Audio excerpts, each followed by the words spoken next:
दिन दिन मर रहा हूँ, लेकिन इसका एहसास मुझे कब होगा। इंसान को हमेशा लगता है कि वह तो 70-80 साल तक जिएगा और इतनी उम्र तक मौत हमें छू भी नहीं सकती। चाहे हम इस बात को माने या ना माने, लेकिन ये सत्य है कि हम यही सोचकर जीते हैं। लेकिन समझने की बात यह है कि हम हर एक सांस के साथ मर रहे होते हैं। पता नहीं कौन सी सांस हमारी आखिरी सांस बन जाए। हम हर दिन मरते हैं, हर पल मरते हैं, लेकिन हमें इसकी अनुभूति नहीं होती, क्योंकि संवेदना के स्तर पर हमारा दिमाग, हमारा मन, हमारा शरीर बहुत नीचे है। और जिस दिन हमारी संवेदना का स्तर ऊपर उठेगा, उस दिन हम ये एहसास कर पाएंगे, ये अनुभूति कर पाएंगे कि हम हर पल मर रहे होते हैं, हर दिन मर रहे होते हैं।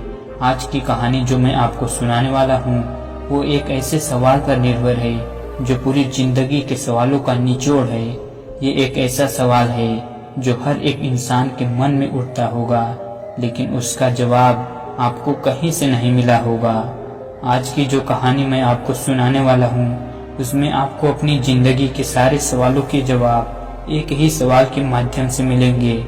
इससे पहले कि आप इस कहानी में खो जाएं, इस चैनल को सब्सक्राइब जरूर कर लें।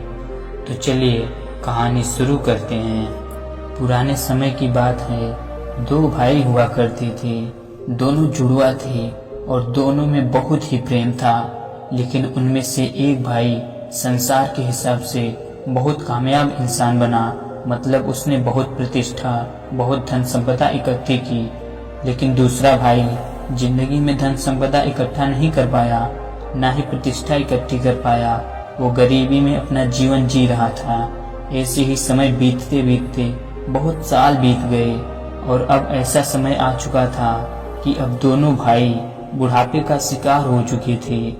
उनके जीवन की कुछ ही वर्ष या कहें कि कुछ ही पल बचे थे जीने के लिए। मौत उनके दरवाजे पर दस्तक दे रही थी। लेकिन इस समय दोनों भाइयों की परिस्थिति एक जैसी थी। दोनों भाई अपनी जिंदगी से संतुष्ट नहीं थे।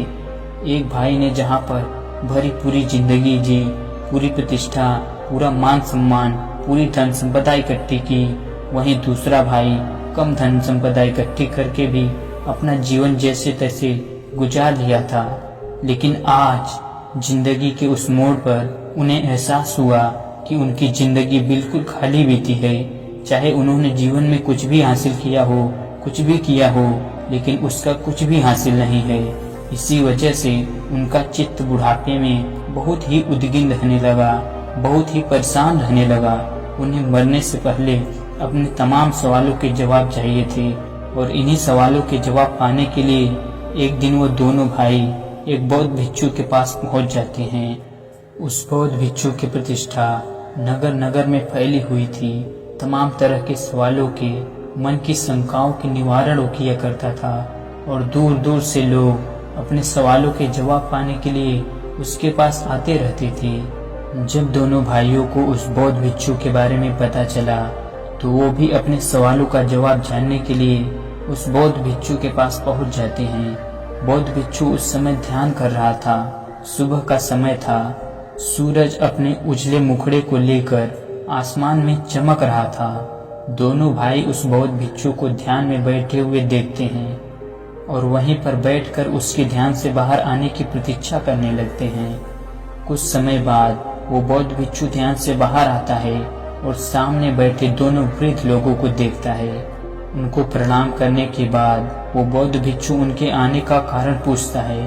उनमें से एक भाई कहता है कि हमारे जीवन के तमाम सवालात हैं, जिनका जवाब हम आपसे पाने के लिए आए हैं। ये सारे सवाल हमारे जीवन से संबंधित हैं और हमें आशा है कि आपसे हमें उन सवालों के जवाब मिलने में सहायता मिलेगी। ये सुनने के बाद कुछ सोचकर वो बौद्ध भिक्षु कहता है कि मुझे माफ कीजिएगा, मैं आपके सारे सवालों के जवाब नहीं दे सकता, क्योंकि मेरे पास इतना समय नहीं है। लेकिन अगर तुम अपने सारे सवालों को एक सवाल में परिवर्तित करके पूछो, तो शायद मैं तुम्हें उस सवाल का जवाब दे पाऊँ। क्या तुम अपने सारे सवालों को, जीवन के सारे पलों को एक ही सवाल में पेश कर सकते हो? तो मुझसे वो सवाल पूछो। दोनों भाई कुछ समय के लिए आपस में चर्चा करते हैं। और कुछ सोचकर एक भाई कहता है कि वैसे तो सारी जिंदगी को एक सवाल में पेश करना बहुत ही मुश्किल है, ये बहुत ही नामुमकिन सी बात लगती है, लेकिन हम दोनों भाइयों ने आपस में सहमति करके अपनी जिंदगी को एक सवाल में पिरो दिया है। और वो सवाल ये है कि मैंने और मेरे भाई ने अपने जीवन को संपूर्ण तरीके से जिया। मैंने अपने जीवन में बहुत धन संपदा इकट्ठी की, बहुत प्रतिष्ठा कमाई, और मेरे भाई ने कम धन संपदा इकट्ठी की, लेकिन फिर भी उसने अपना जीवन संतोषजनक जिया। लेकिन अब जीवन के इस मोड़ पर जहाँ मौत हमें कभी भी शिकंजे में ले सकती है, हमें पता नहीं कैसा एहसास हो रहा है। हमें लगता है कि हमने जीवन में जो भी इकट्ठा किया, जो भी पाया, वो सब कुछ व्यर्थ है, वो सब कुछ खाली है, क्योंकि मौत सब कुछ खत्म कर देगी। कल हम मर जाएंगे और हमारे सिद्धांत, हमारी मूल्य, हमारी धन संपदा, हमारी प्रतिष्ठा, हमारा संतोष सब यहीं पर पीछे छूट जाएगा। और अब हमारे मन में ये सवाल जन्म ले रहा है कि जीवन में ऐसे मूल्यों का क्या उपयोग जो मौत के साथ खत्म हो जाए। हमने अपने मूल्यों के लिए, जीवन के आदर्शों के लिए सब कुछ दांव पर रख दिया। हमने अपने बहुत अच्छे अच्छे रिश्तों का, अपने आदर्शों का, अपने मूल्यों को लेकर तावान कर दिया ताकि हमारे मूल्य, हमारे आदर्श बचे रह सकें। लेकिन आज जीवन के उस मोड़ पर हमें एहसास होता है कि वो सारे मूल्य एक बोझ की तरह हमारे सर पर बैठे हुए थे। और अब उन मूल्यों का क्या फायदा जब मौत उन सारे आदर्शों को, सारे मूल्यों को खत्म कर देगी। और ये सवाल हमारे मन को कचोट रहा है, हमारे मन को पीड़ा पहुंचा रहा है, क्योंकि हम जीवन के असली सत्य को पहचान ही नहीं पाए। और वो सत्य क्या है ये हम अब भी नहीं जानते। और इस सत्य को जाने बिना मरना बहुत ही कष्टदायक अनुभव दे रहा है। कृपया करके मेरे इस सवाल का जवाब देने की कृपा करें। मैं जानना चाहता हूँ कि इंसान के आदर्श, इंसान के मूल्य, इंसान के जीवन जीने की शैली कैसी होनी चाहिए ताकि वो बुढ़ापे में सभी सवालों से मुक्त होकर अपने प्राण त्याग सके। सवाल बहुत गहरा था। बौद्ध भिक्षु ने कुछ सोचकर इसका जवाब देना शुरू किया।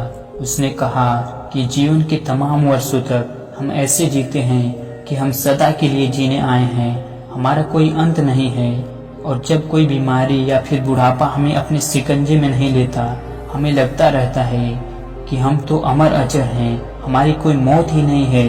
तुम बताओ कि बुढ़ापे से पहले तुम्हारे जीवन में कोई पल ऐसा आया जब तुम्हें लगा हो शायद ये सांस कहीं मेरी आखिरी सांस न बन जाए? कभी ऐसा एहसास हुआ? कभी ऐसी अनुभूति हुई? क्या ऐसा सवाल तुम्हारे मन में जवानी के दुनिया में उठा? नहीं उठा होगा, क्योंकि उस वक्त इंसान तमाम तरह की वासनाओं में लिप्त रहता है। वो सोचता है कि जीवन में कुछ पाना है, धन इकट्ठा करना है, प्रतिष्ठा इकट्ठी करनी है, या फिर संतोष में अपना जीवन जीता है। और इसी प्रकार वो अपने मूल्यों को, वो अपने आदर्शों को अपने जीवन जीने के लिए निर्धारित करता है। लेकिन जिस दिन कोई अनहोनी घटती है, जब मौत हमें अपने करीब नजर आती है, उस दिन हमारे मन में ये सवाल जरूर उठता है कि जीवन के आदर्शों का, जीवन के मूल्यों का क्या महत्व, उसका क्या हासिल, क्या हो अगर अभी मेरे प्राण निकल जाएं? क्या मेरे आदर्श, क्या मेरे मूल्य मुझे संतोष दे सकते हैं, मुझे परिपूर्णता से मरने का साधन दे सकते हैं? और उस समय हमें एहसास होता है कि जीवन के आदर्श, जीवन के मूल्य वो ये जो समाज ने हम पर डाले, जो इस जमाने की देन है, वो हमारे अपने नहीं हैं। हमने दुनिया में देखा लोगों को धन संपदा और प्रतिष्ठा इकट्ठा करते हुए, और हमने भी अपने जीवन के आदर्श वही चुन लिए, वही बना लिए। लेकिन ये आदर्श के मूल्य कागज की नाव की भांति होती हैं। जब बारिश आती है तो वो कागज की नाव तहस नहस हो जाती है, लेकिन जब तक इंसान को एहसास होता है तब तक बहुत देर हो चुकी होती है। तब उसे लगता है कि मैंने अपना पूरा समय गंवा दिया, मैंने अपना जीवन व्यर्थ के आदर्श, व्यर्थ के मूल्य इकट्ठा करने में लगा दिया, कंकड़ पत्थर इकट्ठे करने में लगा दिए, लेकिन मुझे कुछ भी हासिल नहीं हुआ। और अब मेरे पास समय ही नहीं बचा, क्योंकि मौत मेरे दरवाजे पर दस्तक दे रही है। और यही विचार इंसान के मन में, इंसान के हृदय में एक पीड़ा उत्पन्न कर देता है, एक असंतोष की भावना उत्पन्न कर देता है, जिससे वो परिपूर्णता से मर नहीं पाता, मौत को खुशी खुशी गले नहीं लगा पाता। लेकिन असली सवाल ये नहीं है। असली सवाल है कि मौत को खुशी खुशी गले लगाया जा सकता है? क्या परिपूर्णता के साथ, संतोष के साथ मृत्यु को पाया जा सकता है? और अगर इस सवाल का सटीक जवाब आपको मिल जाता है तो आपको जीवन जीने की राह भी मिल जाती है, क्योंकि मौत ही होती है जो जीवन का दूसरा हिस्सा होती है, दूसरा पहलू होती है, जो हमें जीवन जीने का मार्ग दिखलाती है। जरा सोचो कि तुम्हारी मृत्यु आज अभी यहीं पर हो जाए तो तुम्हें किस बात का पछतावा होगा। जरा सोचो, तुम्हें पछतावा होगा तमाम उन चीजों का जो तुमने अपने जीवन में हासिल नहीं कर पाए, जो तुमने अपने लक्ष्य निर्धारित किए थे, तुम उन तक पहुंच ही नहीं पाए, और यही पीड़ा तुम्हारे मन को दीमक की तरह खा रही है। और अगर तुमने अपने लक्ष्य निर्धारित कर भी लिया, उसे पा भी लिया है, तो भी तुम्हारा मन संतोष में क्यों नहीं है? क्योंकि आज इस मोड़ पर तुम्हें पता चला कि वो लक्ष्य जो मैंने निर्धारित किया था, जो मैंने बनाया था, वो मिथ्या था, वो सच नहीं था, वो वास्तविक नहीं था, वो परमानंद देने वाला नहीं था। और इसीलिए वो लक्ष्य तुम्हारे मन को पीड़ा पहुंचा रहा था कि तुमने अंधकार में, अज्ञानता में गलत लक्ष्य को चुन लिया था और जिंदगी भर उस लक्ष्य को पाने के लिए अपनी पूरी ताकत झोंक दी। और आखिर में पता चला कि वो लक्ष्य तो मिथ्या था, वो तो झूठा था।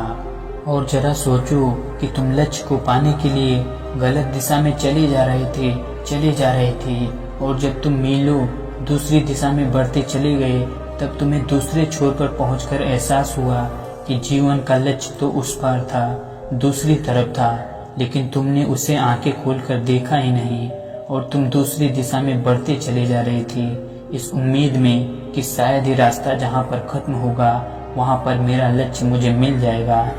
जिंदगी में खाना पीना तो जानवर भी खाते हैं, वो भी कमाते हैं, वो भी मेहनत करते हैं, वो भी अपना परिवार बसाते हैं, वो भी अपनी प्रतिष्ठा कायम करना चाहते हैं। लेकिन सोचने की बात यह है कि इंसान के लक्ष्य में और जानवर के लक्ष्य में क्या अंतर होता है, और अगर कोई अंतर नहीं होता है तो क्या अंतर होना चाहिए। जानवर का लक्ष्य यहीं तक सीमित रहता है कि मुझे खाना मिल जाए और मैं आराम से अपनी जिंदगी जी सकूं। एक जानवर का यही लक्ष्य होता है। इसके अलावा उस जानवर को बच्चे पैदा करने में संतोष मिलता है और वो भोग और खाने के लिए अपना पूरा जीवन निकाल देता है। लेकिन आज के युग में हम देखते हैं कि इंसान भी इन्हीं चीजों का संग्रह करता है। वो चाहता है कि मैं धन संपदा इकट्ठी कर लूं, अच्छा घर बना लूं, अच्छा परिवार बसा लूं, और यही मेरा एकमात्र लक्ष्य है। और इससे ज्यादा कुछ करना है तो समाज में प्रतिष्ठा भी बना लूं और मेरा जीवन परिपूर्ण हो जाएगा। कितनी समानता है दोनों के लक्ष्यों में। एक जानवर और इंसान का लक्ष्य लगभग बराबर सा लगता है, लगभग एक जैसा लगता है। तो फिर हम इंसान अपने आप को इंसान होने का अहंकार देकर क्यों जीते हैं?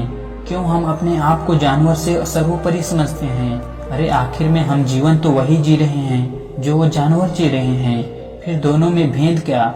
लेकिन एक चैतन्य इंसान जिसकी चेतना थोड़ी ऊपर उठ चुकी है, उसे इस बात का एहसास होता है कि जानवर और इंसान में एक चेतना का फर्क होता है। जानवर की चेतना कम होती है, उसका होश कम होता है, वहीं इंसान की चेतना ऊपर होती है। इंसान की चेतना इस प्रकार बनाई गई है कि वो चाहे तो उससे परमात्मा को भी हासिल कर सकता है। लेकिन हम उस चेतना का उपयोग कहाँ पर करते हैं? धन संपदा, प्रतिष्ठा, ये छोटे छोटे लक्ष्य, कंकड़ पत्थर इकट्ठे करने में। उसी चेतना के स्तर पर और ऊपर उठाते हुए हम उस परमानंद का आनंद उठा सकते थे, उस परमात्मा को जान सकते थे। लेकिन वो चेतना हमने अपने जीवन काल में बर्बाद कर दी, व्यर्थ कर दी, और यही पीड़ा हमारे मन को कचोटती रहती है। वही चेतना हमें ये एहसास कराती है कि तुम्हारे सारे लक्ष्य कंकड़ पत्थर की भांति थे, और इसी वजह से आदमी कभी परिपूर्णता के साथ नहीं मरता। समाज के सारे आदर्श, सारे मूल्य तुम्हारे ऊपर एक बोझ की तरह बने रहते हैं। तुम उनका पालन तो करते हो, लेकिन अधूरे चित्त से। तुम्हारे चित्त उसमें पूरा हासिल नहीं होता, क्योंकि वो तुम्हारी खोज नहीं है, वो समाज के द्वारा तुम पर डाला गया है। लेकिन जिस दिन तुम उन आदर्शों का, उन मूल्यों का अच्छे तरीके से निरीक्षण कर लोगे, अच्छे तरीके से पहचान लोगे, उस दिन वो आदर्श, वो मूल्य एक बोझ नहीं बनेंगे तुम्हारे लिए जीवन जीने का एक दिशा प्रदान करेंगे। जीवन में इंसान का एकमात्र लक्ष्य होना चाहिए कि अपने चेतना के स्तर को ऊपर कैसे उठाएं, ताकि जीवन के हर पल को, हर क्षण को, हर सुख दुख को हम पूरे चैतन्य भाव से जी सके और ये देख सके कि दोनों एक ही सिक्के के पहलू हैं। सुख और दुख दोनों में मेरी अवस्था एक समान है।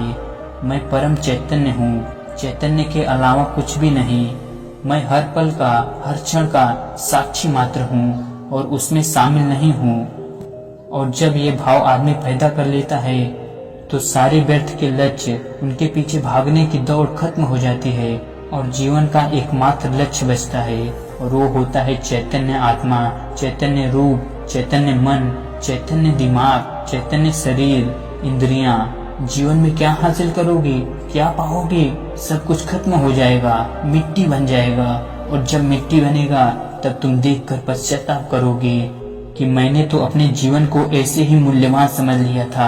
अरे क्या मूल्यवान था इसमें? तुमने चेतना के स्तर को उठाया, तुमने चैतन्य बने और आज तुम रो रहे हो। अब क्या होगा जब चिड़िया चुग गई खेल? कुछ क्षण बचे हैं जिंदगी में, बुढ़ापे के बाद अब पश्चाताप करके क्या फायदा? लेकिन कहते हैं कि जहाँ जागो वहीं सवेरा। चेतना पैदा करने के लिए एक एहसास, एक पल, एक क्षण ही काफी होता है और पूरा जीवन एक पल में रूपांतरित हो जाता है। अगर अब भी तुम्हारे अंदर ये होश पैदा हो जाता है कि जीवन क्या है, जीवन का असली मतलब क्या है, अगर तुम ये भली बात जान पाते हो, तुम्हारा अवचेतन मन इस बात को समझ पाता है, तो तुम्हारा जीवन इसी पल से रूपांतरित हो जाएगा और जीवन के जितने भी बचे हुए पल हैं उनको जीने में तुम्हें पश्चाताप नहीं होगा। पूरे चैतन्य होकर जियोगे, पूरे होश में जियोगे। जरा सोचो, अगर हम ऐसे जीवन जिए कि हर दिन मेरा आखिरी दिन बन जाए, मुझे लगे हर सुबह मेरा नया जन्म हो, हर दिन एक नई शुरुआत हो, एक नए चैतन्य का जन्म हो, एक नया इंसान पैदा हो। सोचो अगर ऐसी जिंदगी, ऐसी सोच हम पैदा कर लें तो जीवन कितना रूपांतरित हो सकता है। हर दिन हमारे लिए अनोखा बन सकता है, हर दिन हमारे लिए चैतन्य के स्तर को ऊपर उठाने की एक सीढ़ी बन सकता है। लेकिन हम करते क्या हैं? कंकड़ पत्थर इकट्ठे, ऐसे लक्ष्य जो किसी काम के नहीं हैं, वो धन संपदा, वो प्रतिष्ठा जो मिट्टी में मिल जाएंगे।